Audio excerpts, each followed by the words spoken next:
In today's video, I'm going to be swapping out an old worn out alternator for a brand new one. Let's see what I got. This is an aftermarket alternator, and it's supposed to be a 3-pin or 3-wire connector on it. At least on this one. There's also a single wire or single plug alternator for ISUZU NPR. More about that later. Instructions. Seems to be well packed.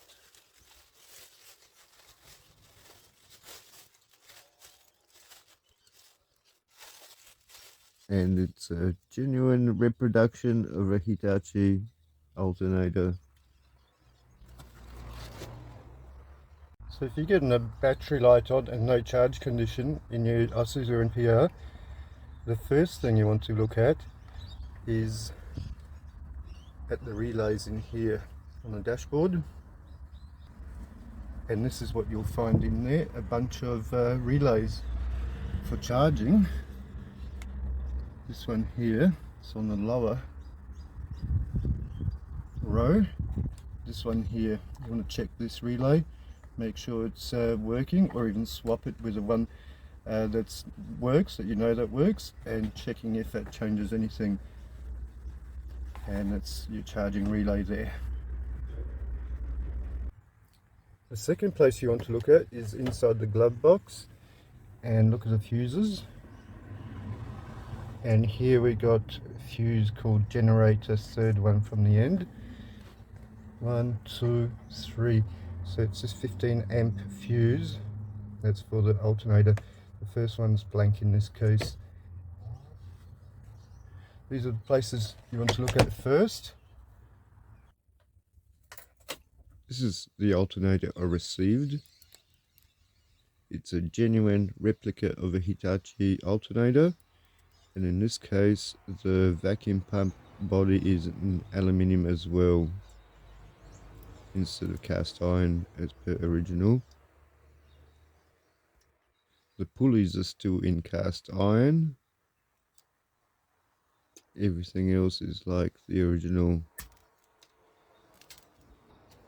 And here is almost identical alternator, also Hitachi. This one's also a reproduction model with an aluminium vacuum pump and a single pin, single wire plug, which is square. The other one is round. I was hoping to reuse this one, but unfortunately it might have even a different regulator.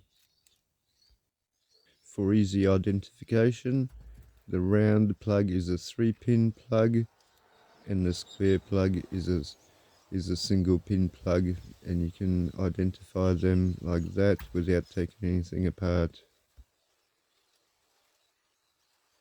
So the first thing I'm going to do is loosen up these two fittings there on the back of the vacuum pump.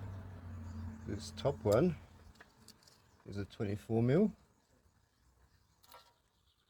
and the bottom one there, that one is an 18mm. So just crack it open there and leave it there like that until later. And next, a bit harder to get the one down here. That's the 18mm.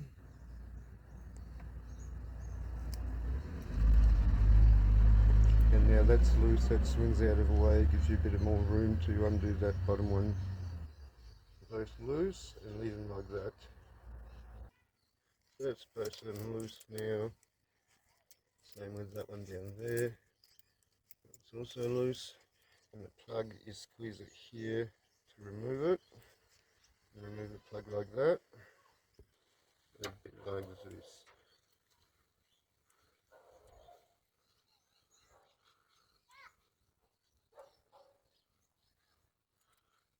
That's the idea, and there we go, that's the plug. As the battery is disconnected, as I've disconnected it earlier, underneath this rubber boot. There's a main current wire bolted up to there. That's going to be undone. That's possibly a 10 mil, maybe an 11 mil. Looks like maybe a 10 mil. That's going to come off next. So let's pull that boot off. Like that.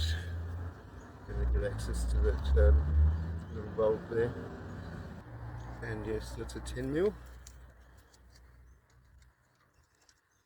And we undo that completely, that wire, take it off.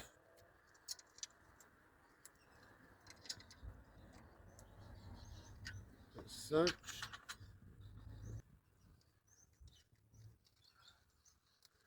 And take that off. The battery is off.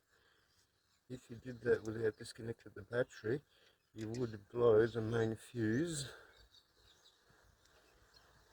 on the mudguard, on the opposite side mudguard. There's a big main fuse and that would blow and you'd be stuck there. Nothing electrical would work. Next I'm going to go for this bolt here, and that's a 12 mil. On this end I'm just going to use a 12 mil spanner like this, and on the other side of it, which is there, which is at that end, I'm going to use a 12 mil on the ratchet, just to ratchet there and just hold it on this end. And that's coming apart nice.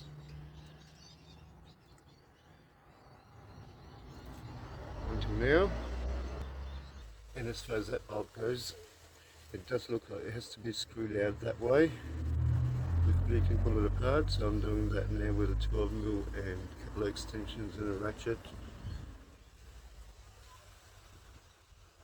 And here comes the rest of that bolt.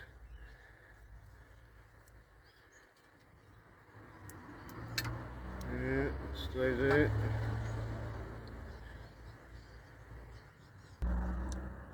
So that's that one, and both its ends, 12 mil, both ends. So now finally for this bolt, that is a 14 mil.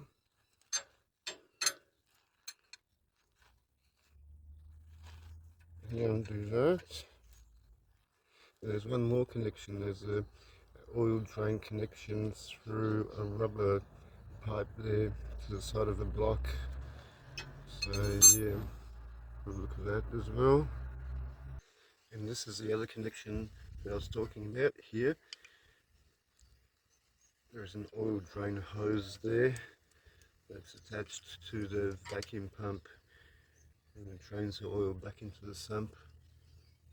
The oil that's provided through this pressurized oil for lubrication of the vacuum pumps provided through this and drains off here. You have to disconnect that as well. So let's make some room and get rid of these connections now. Swing them out of the way, same with that one below. And there will be new brass bushes with a new alternator on the back of the vacuum pump provided. Yeah, so I have to grease that area a little bit, and you can see it's just got a simple squeeze plug, very similar to this one, something like that, at the end of that hose there. Where is it there? That's what's going to come off next. I was able to move that clamp down the hose using some long nose pliers.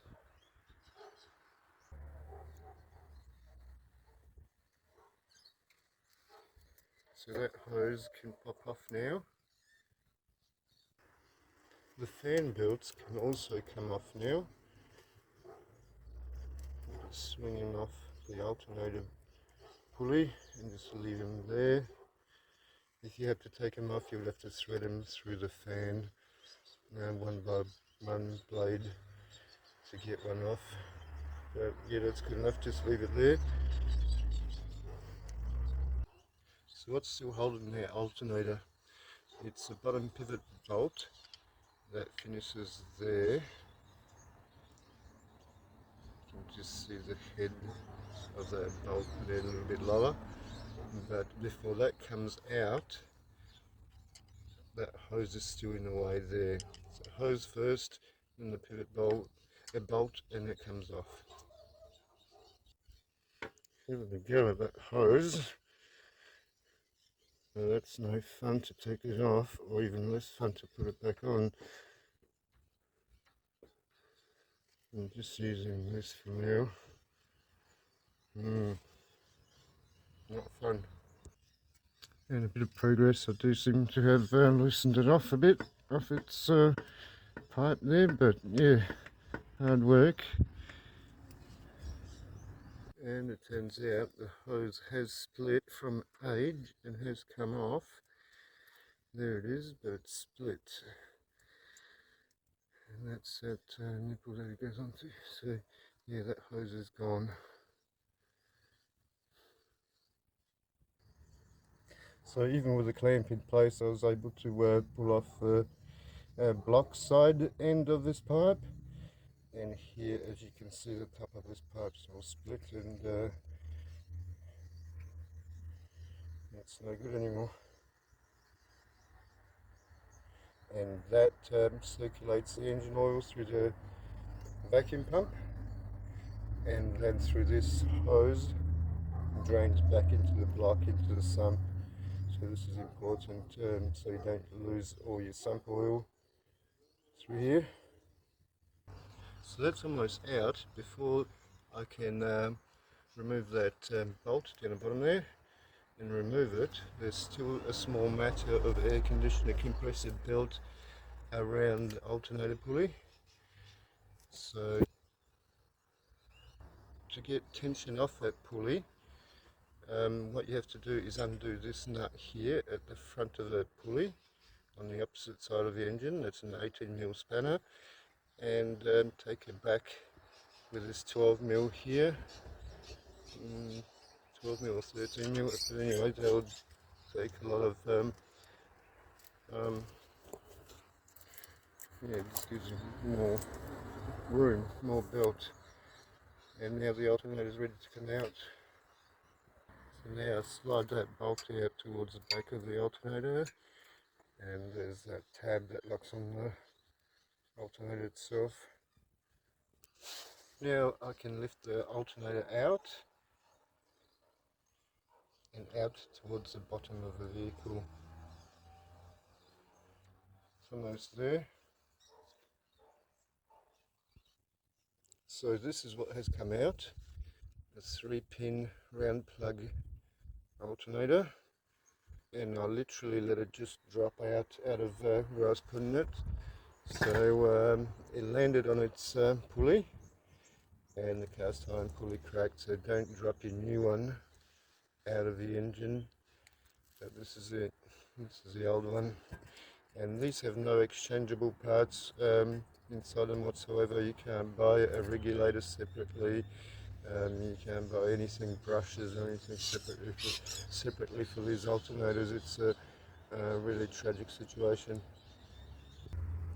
New and old side by side, and on the new one there is new copper sealing washers here and new sealing washers on these as well. All plugs for now, and that can go in now. And here on the side of the block is that connection for that pipe from the vacuum pump. That's where the other end plugs in, just on the side of the block drain. So before any work can continue, I have to find a replacement for this hose, and then I can start putting it back together. So to replace this perished hose, I've ended up getting this universal hose. The Z hose bend, it says here, and it bends up to 90°, 12mm on the inside diameter, same as the perished hose, and definitely keeping these as there's no room for winding screwdrivers or anything else. So we'll see how we go with that. And so I've cut this hose in half, giving myself plenty of room, and it's better to cut it twice than to cut it too short, because you can't put it back what you've cut off. So a bit of trial and error, and it will make that fit. So I've trimmed this hose again closer to the size of the original one from its rough cut, and I'm ready to fit the alternator. So I'll be fitting the alternators. So I've got the alternator close to its mountings, and I'm going to put the bolt in, the pivot bolt in, to hold it in place while I'm figuring out how the hose fits. With the alternator in on its pivot bolt down the bottom, the belt's on.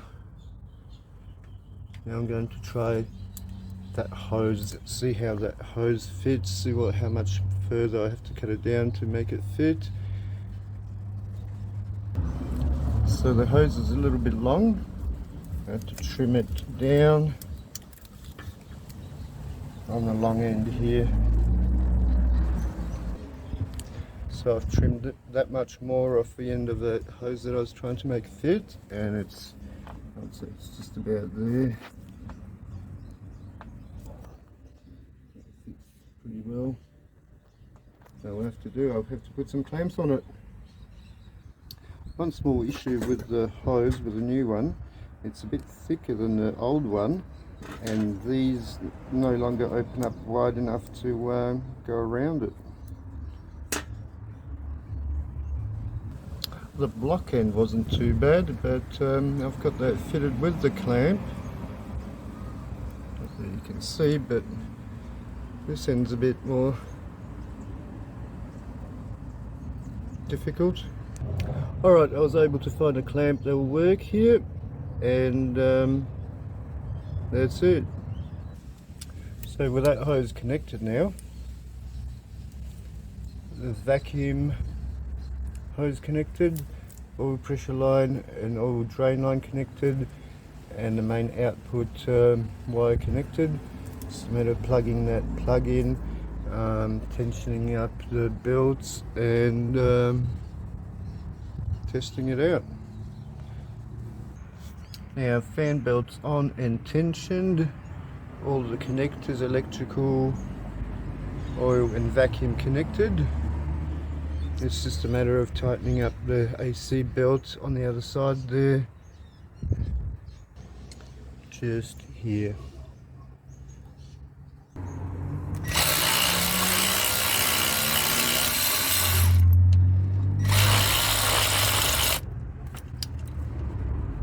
With the AC belt tensioner, to get some adjustment on it, first you have to undo that bolt in the middle of the pulley, and that will free up the pulley to move from side to side, and then this is the adjuster. You adjust it into place and lock it up with the lock nut here. And these plugs here that were on the alternator, on the hoses, on the tubes, I always keep these things when I work on things.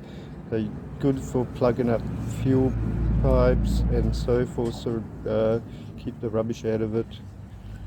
Comes in handy. So that's everything. Let's have a look.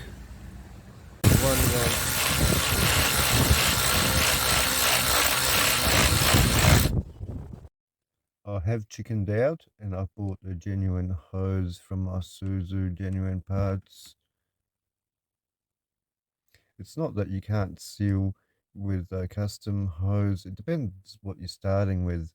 If a radius around here is okay, you can make it fit, but there's a lot of fiddling and trial and error involved in doing it. So I just ended up buying a new one.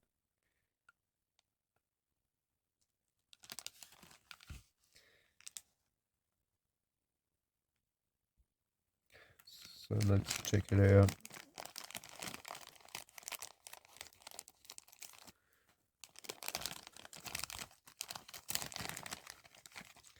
That's all it is. And this is just for insulation. It's next to the on the exhaust manifold side, so it's a bit of insulation there. The price just under $40, genuine ISUZU parts.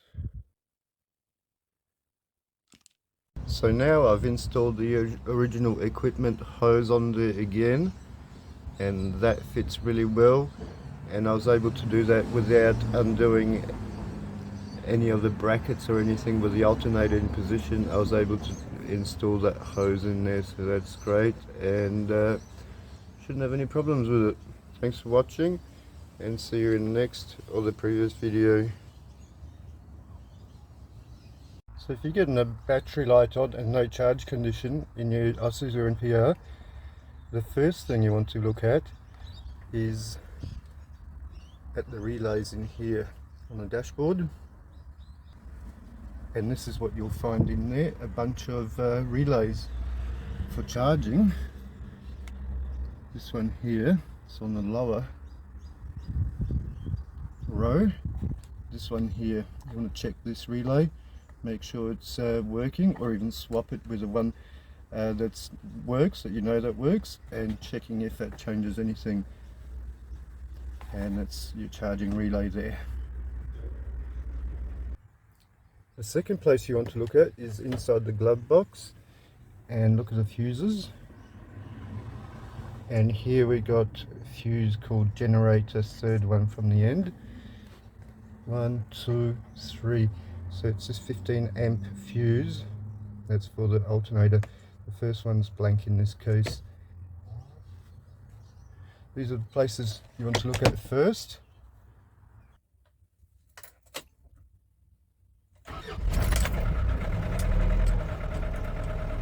And that appears to be charging, and is confirmed by this little device here showing 28.3 volts. If it wasn't charging, it would just be showing 26.2 volts. Like, subscribe, and see you in the next or the previous video. Thanks for watching.